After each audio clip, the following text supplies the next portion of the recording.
The Widow's Ledger, a Jack Harlow mystery. The Widow's Ledger, opening scene. A dim office, rain tapping against the window.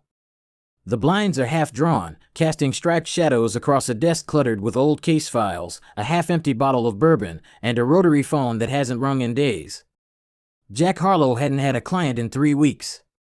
Not a real one. Just the usual cheating spouses, missing pets, and one guy convinced his toaster was spying on him. The kind of cases that paid in crumpled bills and regret. Jack sits behind the desk, sleeves rolled, tie loosened. He's staring at a faded, creased photo. A younger man in uniform, with a beautiful, young, vibrant woman beside him, smiling for the camera. He flips it face down as the door creaks open. A woman walked in, like a memory from the past, elegant, deliberate, and just a little too late. Evelyn Sinclair, a widow, and wealthy. If Jack's instincts were right, a very desperate woman. Evelyn stands in the doorway, rain dripping from her coat. Her eyes scan the room, then settle on Jack. "Mr. Harlow. I was told you don't ask too many questions." Jack, without looking up, depends on who's paying. And how many lies they're bringing with the check. She steps forward, places a manila folder on the desk. Inside, legal documents, a photo of her late husband, and a single name circled in red ink, Victor Grayson. "My husband died 6 months ago. His estate was redirected by a man who knew exactly how to twist the law. Now, I want it back, from redirected. A polite word. You think this Grayson stole it? I know he did. But I can't prove it. Not yet." Jack picks up the folder, scans the papers. His eyes narrow. It wasn't the money that caught Jack's attention. It was the look in Evelyn's eyes, like someone who'd already lost everything and was ready to lose more. Jack looked up and said, "You're not the first widow to walk through that door with a story and a villain. What makes yours is worth chasing?" "Because I'm not asking you to save me, I'm asking you to bury him." Jack leans back, studies her. Then, slowly, he nods. "All right, Mrs. Sinclair. Let's see what kind of bones your lawyer's been hiding." Jack lights a cigarette as the rain is still falling on his window. The folder stays open on the desk, and Evelyn's silhouette disappears into the hallway. Jack didn't believe in ghosts. But he believed in grief. And Evelyn Sinclair had the kind that left claw. Scene 2, the first steps into Grayson's world, Jack's office, early morning. The rain has stopped, but the sky still hangs heavy. Jack flips through Evelyn's folder again, this time slower. He circles a date, a signature, and a bank name. Victor Grayson wasn't just a lawyer. He was a tactician. Every move calculated, every document signed with a smile and a scalpel. Jack had seen men like him before, men who didn't steal with guns, but with pens. Jack was walking down a quiet street, coat collar turned up. He stops at a small diner, slides into a booth across from a man in a wrinkled suit, Marty, an old contact from Jack's days on the force. "Jack, need a favor, quiet one." "Marty, you always do." "What's the name?" "Jack, Victor Grayson. Lawyer. I need his client list for the last 6 months. And anything off the book." Marty, raising an eyebrow. "Grayson's clean." "Too clean. You sure you want to poke that bear?" "Jack, I'm not poking. I'm tracking. There's a ledger somewhere. I want to know who's hiding it." Marty nods, scribbles something on a napkin. "Marty, give me a day. Maybe 2. But if Grayson catches wind, you didn't get it from me." "Jack, I never do." Jack visits the courthouse, scans public records. He finds Evelyn's husband's will, amended 3 weeks before his death. The signature looks off. The witness names are unfamiliar. The paper trail was clean. Too clean. Jack knew the smell of a scrubbed file. It reeked of Grayson. Jack returns to his office, pours a drink, and stares at the photo of Evelyn's husband. He flips it over, and there's a handwritten note on the back. A date. A location. A name, ledger room. Jack didn't believe in coincidences. And this one had teeth. Scene 3, Evelyn's revelation, Jack's office, late afternoon. The blinds cast long shadows across the room. Jack is reviewing Marty's napkin notes when there's a knock at the door. Evelyn steps in, dressed in black but with fire in her eyes. Jack, you said you told me everything. Evelyn, I said I told you what mattered. This matters now. She places a small velvet pouch on Jack's desk. Inside, a gold cufflink, engraved with a strange symbol, a triangle intersected by a serpent. Jack, examining it, not your husband's style. Evelyn, it wasn't his. It was Victor's. I found it in the study, hidden behind a drawer. Along with this. She hands Jack a folded piece of paper. It's a receipt from a private vault service. The name on the account, E. Sinclair. But the signature isn't hers. Jack, he forged your name? Evelyn, not just mine. He forged my husband's, too. That vault holds something he didn't want anyone to see. I think it's the ledger. Jack leans back, processing. The symbol on the cufflink, it's familiar. He saw it once before, in a case that never closed. A secret society, rumored to manipulate legal outcomes for profit. Jack had chased shadows before. But this one had a name. The Serpent's Triangle. A network of influence, buried beneath courtrooms and contracts. Evelyn watches Jack closely. Evelyn, there's more. The night before my husband died, he told me he was being followed. That he'd made a mistake. He said, if anything happens, find Jack Harlow. He's the only one who'll know what to do. Jack's jaw tightens. He remembers the call he missed that night. A number he didn't recognize. He never called back. Narrator, regret is a quiet thing. It doesn't scream, it hums. And Jack heard it now, louder than ever. Jack pockets the cufflink, folds the receipt, and looks Evelyn in the eye. Jack, time to open that vault. Clues linking Victor to the secret society. The cufflink symbol triangle intersected by a serpent, a recurring emblem. Found in Victor's personal effects, and later spotted in a courtroom mural Jack never noticed before. Matches a symbol in an old unsolved case file Jack kept from his detective days. The vault ledger. The ledger contains coded entries, initials, dates, and symbols. Some entries are marked with the serpent triangle symbol. One entry reads, ES transfer complete. Witness VG. Evelyn Sinclair, witnessed by Victor Grayson. Courtroom connections. Jack discovers that 3 judges who ruled in Victor's favor over the years all attended the same obscure law school fraternity, Ordo Serpentis. A photo from a 1998 alumni gala shows Victor with those judges, all wearing lapel pins shaped like the serpent triangle. The burned letter. Evelyn finds a partially burned letter in her husband's study. The legible part reads, Victor's influence runs deeper than you know. The triangle protects its own. Signed only with the initials Mayor, which Jack later traces to a missing whistleblower. The hidden room. In the vault facility, Jack and Evelyn discover a hidden compartment behind the ledger shelf. Inside, old legal documents, sealed envelopes, and a ceremonial robe with the serpent triangle embroidered in gold thread. One document is a contract with no names, just symbols and blood signatures. The audio tape. Marty delivers a tape from an anonymous source. It's a recording of Victor speaking at a private gathering. We don't win cases. We shape outcomes. The triangle doesn't serve justice, it defines it. The tattoo. Jack notices a faint tattoo on Victor's wrist during a confrontation, barely visible, but unmistakably the serpent triangle. Later confirmed by a former associate who says Victor underwent a binding ceremony years ago.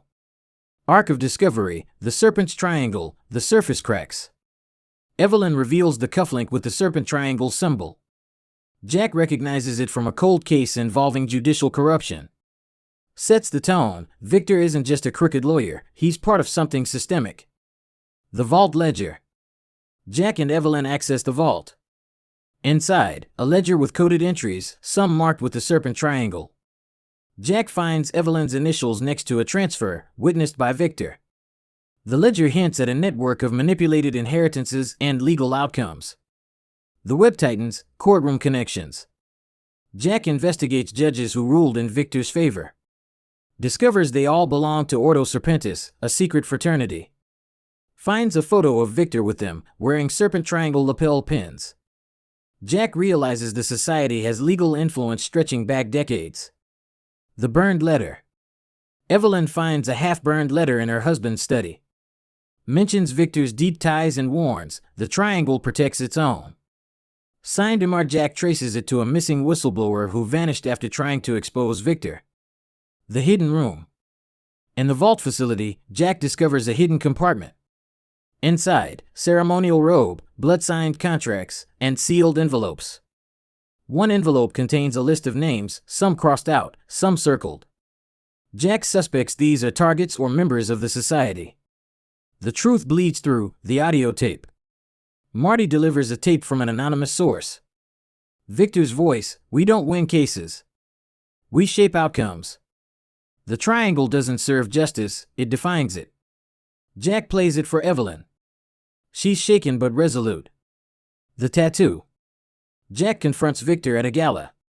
Notices a faint serpent triangle tattoo on Victor's wrist. A former associate confirms it's part of a binding ceremony, a pledge to the society. The final confrontation. Jack and Evelyn present the evidence to a trusted federal contact. But the contact hesitates, he's part of the triangle too. Jack realizes the only way to win is not through the system, but by exposing it publicly. Evelyn's choice. Evelyn publishes the ledger and tape anonymously. Victor is discredited, but the society remains in the shadows. Jack walks away from the case, knowing they've only scratched the surface. Evelyn stands at her husband's grave, whispering, "Justice wasn't blind. It was bound." The vault discovery. A private vault facility, dimly lit and sterile. Jack and Evelyn stand in front of a steel door. Evelyn holds the receipt with her forged signature. The clerk hesitates, then unlocks the door. "Clerk, room 12. You have 15 minutes. A narrow chamber lined with safety deposit boxes. One box sits alone on the center table larger than the rest, engraved with the serpent triangle symbol. It wasn't just a vault. It was a shrine. The box didn't store valuables, it stored secrets. And secrets, Jack knew, had weight. Jack opens the box. Inside, a leather-bound ledger, aged and brittle. Beneath it, a velvet pouch containing a ceremonial robe. The robe is black, embroidered with gold thread serpent winding through a triangle. Evelyn whispering, "This wasn't just Victor's plan. It was a ritual." Jack flips through the ledger. The entries are coded, initials, dates, symbols. Some names are crossed out. Others circled. One entry reads, "ES transfer complete. Witness VG. Jack, he used your name. Your husband's death wasn't just convenient, it was orchestrated." Jack notices a false bottom in the box. He pries it open. Inside, sealed envelopes, a blood-signed contract, and a photograph. The photo shows Victor in ceremonial robes, standing beside 3 judges, each wearing serpent triangle pins. The photo wasn't proof.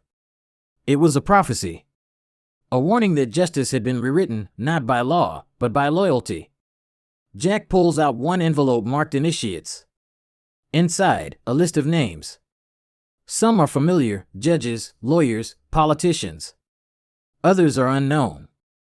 One name is circled in red, J. Harlow. Evelyn startled, "They knew you'd come." Jack stares at the name. His hands tremble.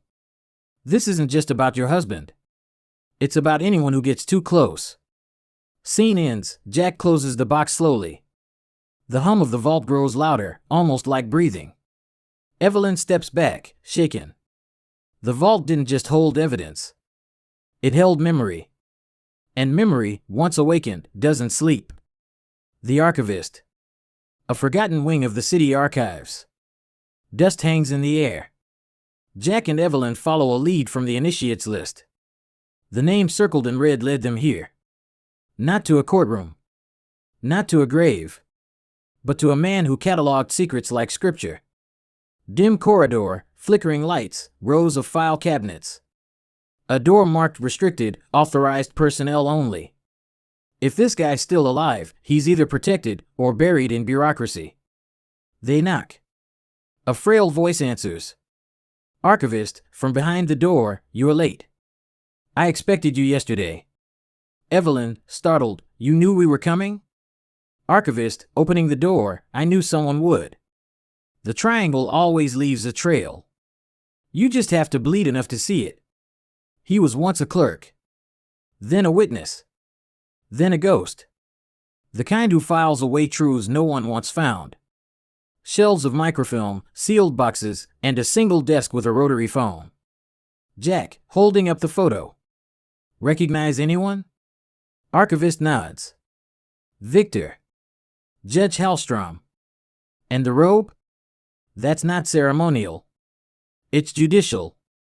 They call it the binding garment. Evelyn, what does it bind? Archivist, loyalty. Memory. And silence. He opens a drawer, pulls out a cassette labeled Initiation, 1983. Archivist, you want answers? Listen. But know this, once you hear it, you're part of it. The tape didn't just play voices. It played history. And history, Jack realized, doesn't echo. It haunts. The offer. A private lounge in a courthouse basement. Marble walls, leather chairs, low lighting. Jack sits alone, the ledger and tape in a briefcase beside him. He came to deliver truth. But truth, Jack was learning, didn't always want to be received. Sometimes, it wanted to be bargained. Footsteps echo. A man enters, Judge Hallstrom, one of the names circled in the ledger. Hallstrom, you've done well. Most don't make it this far. Jack, I didn't come for praise. I came to burn the house down. Hallstrom, then you should know, it's fireproof. He gestures to a seat. Jack doesn't move. Hallstrom, Victor was a gatekeeper. Not a king. His fall was necessary. Controlled. You were the scalpel. Jack, you used Evelyn. You used me. Hallstrom, we revealed you. That's different. It wasn't a threat. It was an invitation. The kind that doesn't knock twice. Hallstrom, you understand the system. You see its flaws. That makes you valuable. We don't need loyalty. We need vision. Jack, you want me to join. Hallstrom, we want you to lead. Jack opens the briefcase slowly. The tape. The ledger. The photo. Jack, you think I'll trade truth for power? Hallstrom, truth is power. You just haven't held it long enough to see that. Jack stands. His hand hovers over the tape. Evelyn, entering quietly, Jack. She's pale. She's heard everything. Jack, if I say no? Hallstrom, then we erase you. Not violently. Elegantly. You'll vanish into a case file. A footnote. A man who chased ghosts. It wasn't justice. It was a legacy. And Jack had to choose which one he'd leave behind. Jack looks at Evelyn. She nods, though barely. Jack, then let's make history. But not yours. He presses play on the tape. The room fills with Victor's voice. Victor, we don't win cases. We shape outcomes. Hallstrom's smile fades. Jack didn't choose silence. He chose noise. And in that moment, the triangle cracked, not from exposure, but from defiance. Evelyn's revelation. Evelyn's study. Late evening. Rain taps against the windows. The room is dim, lit only by a desk lamp and the soft glow of a fireplace. Some truths don't scream. They whisper. Folded in envelopes. Hidden in drawers. Waiting for the right silence. Evelyn opens a drawer in her husband's desk. Beneath old receipts and newspaper clippings, she finds a sealed envelope. Her name is written in his hand. She opens it slowly. It wasn't guilt. It wasn't an apology. It was a strategy. A man trying to rewrite his legacy from beyond the grave. Evelyn reads silently. She lowers the letter. Her eyes don't blink. Evelyn, you knew. You always knew. She walks to the fireplace. The flames flicker. She could keep it. Frame it. Forgive it. But forgiveness is loud. And Evelyn had learned to move quietly. She holds the letter over the fire. Pauses. Evelyn, you didn't protect me. You prepared me. She releases the letter. It burns slowly. No music. Just the crackle of flame. She turns back to the desk. Opens the ledger. Her finger traces a name circled in red. She didn't cry. She didn't scream. She just stared. And somewhere, far from the firelight, the triangle watched back. Evelyn closes the ledger. The rain grows louder. The camera lingers on her face, calm, unreadable. Jack's reflection. Jack's office. Late night. The rain has stopped, but the room is still damp with its memory. The blinds cast shadows across the desk, now empty except for a single glass of bourbon. Some nights don't end. They linger. Like smoke. Like regret. Jack sits in his chair, tie loosened, sleeves rolled. He's staring at the empty glass. It wasn't the bourbon that kept him awake. It was the silence. The kind that comes after a question you shouldn't have asked. Jack reaches for the glass, pauses, then sets it down. He didn't believe in ghosts. But he believed in shadows. And tonight, they were watching. Jack stands, walks to the window. The street below is empty, except for a single figure in the distance. A man in a trench coat, standing under a flickering streetlight. Jack doesn't move. The figure doesn't either. Some answers don't come with words. They come with waiting. And Jack Harlow was about to learn how long a shadow could wait. Jack steps back from the window. The camera lingers on the streetlight, flickering, then fades to black. Months later, Jack is standing on the train platform, the crowd shifting like smoke, and then him. Evelyn's husband. Just a second, their eyes meet. No words, no chase. Just the weight of recognition. The beginning.